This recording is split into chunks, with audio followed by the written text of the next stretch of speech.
প্রস্তাবিত বাজেট নিয়ে প্রতিক্রিয়া জানাতে যুক্ত হচ্ছেন বগুড়া চেম্বার অফ কমার্সের সভাপতি সাইরুল ইসলাম। সাইরুল ইসলাম, আপনাকে স্বাগত জানাচ্ছি আমাদের এখন জনপদের আয়োজনে।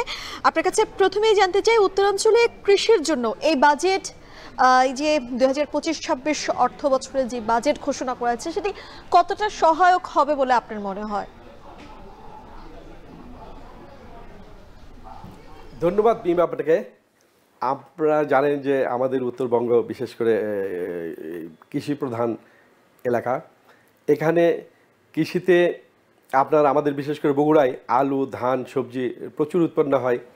আমরা চাইব যে এখানে বিশেষ করে আরও হিমাগার প্রয়োজন। আলু এখন আপনারা জানেন যে কৃষকরা উৎপাদন করে, একসময় দাম পায়, কোনো বছর দাম পায়, কোনো বছর আবার খুব দামটা কমে যায়।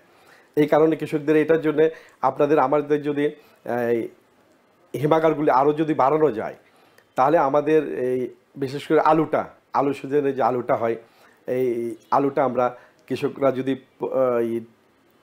ঠিকমতো স্টোরেজ করতে পারে তাহলে মূল্যটা একটু ভালো পায়, আবার হচ্ছে আপনার কৃষকদের একটু উন্নতি হয়। আমাদের বিশেষ করে আমাদের এই যে উত্তরবঙ্গে যে নওগাঁতে যে প্রচুর আম হয়, এখানে শুধু প্রসেসের অভাবে আমগুলা খুব কম দামে আপনার বাজারে বিক্রি হচ্ছে।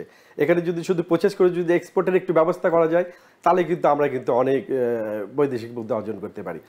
শুধু আমাদের আর বিশেষ করে এই হিমাগারের কথা বলবো, যে উপকরণ হিমাগারের এগুলোর ট্যাক্স একটু কমাতে হবে।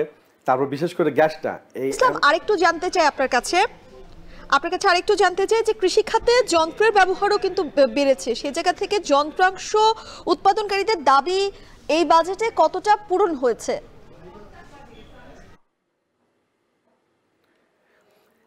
এই বাজেটে কতটুকু যন্ত্রাংশ বাজেটে পূর্ণ হয়েছে এটা আমরা পূর্ণাঙ্গ না দেখে বলতে পারবো না। তবে আমাদের যদি দেশকে স্বনির্ভর করতে হয়, মানে এই কৃষি খাতে বিশেষ করে যে আপনার সরঞ্জামগুলো আছে, এগুলো তো অবশ্যই বাজেটের শুল্ক এবং কর কমাতেই হবে।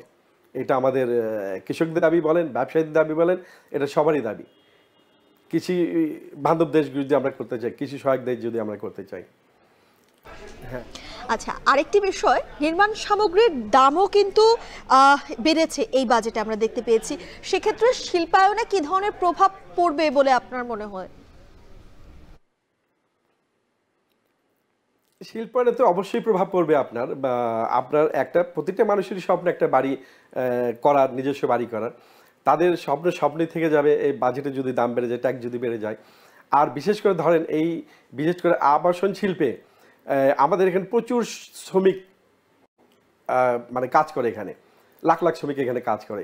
যদি এই একটা দুটা আইটেমের যদি দাম বেড়ে যায়, দেখা যাবে যে এই আবাসন শিল্পের সাথে কিন্তু অনেক প্রতিষ্ঠান জড়িত। স্যানিটারি বলেন, পাইপ বলেন, প্লাস্টিক বলেন, অনেক কেবল বলেন, অনেক ইন্ডাস্ট্রির সঙ্গে জড়িত। তাহলে কিন্তু আপনার আবাসন খাতে নতুন নতুন উদ্যোক্তা তৈরি হবে না, এবং এই ব্যবসাটা কিন্তু আস্তে আস্তে ধসের দিকে চলে যাবে এবং অনেক শ্রমিক বেকার হয়ে যাবে। তা আমার মনে হয় এই নির্মাণ সামগ্রী বিশেষ করে শিল্পায়নে যে কারখানা বানাবে বা শিল্প প্রতিষ্ঠান যে তৈরি করবে, সেখানেও কিন্তু একটা শিল্প কারখানার অনেক খরচ বেড়ে যাবে। সেটা কিন্তু সব পরিশেষে কিন্তু এটা কিন্তু ভোক্তাকেই বহন করতে হবে। এই জিনিসটা মাথায় রাখতে হবে যে সব কিছু মূলেই আমাদের ভোক্তা, আমাদের জনগণ বান্ধব যেন এই বাজেটটা হয়, জনগণ যেন উপকৃত হয়, বিশেষ করে কৃষক, জনগণ, এটা আমাদের খেয়াল রাখতে হবে। সাইরুল ইসলাম, ধন্যবাদ আপনাকে আমাদের সঙ্গে এখন জনপদের আয়োজনে যুক্ত হবার জন্য।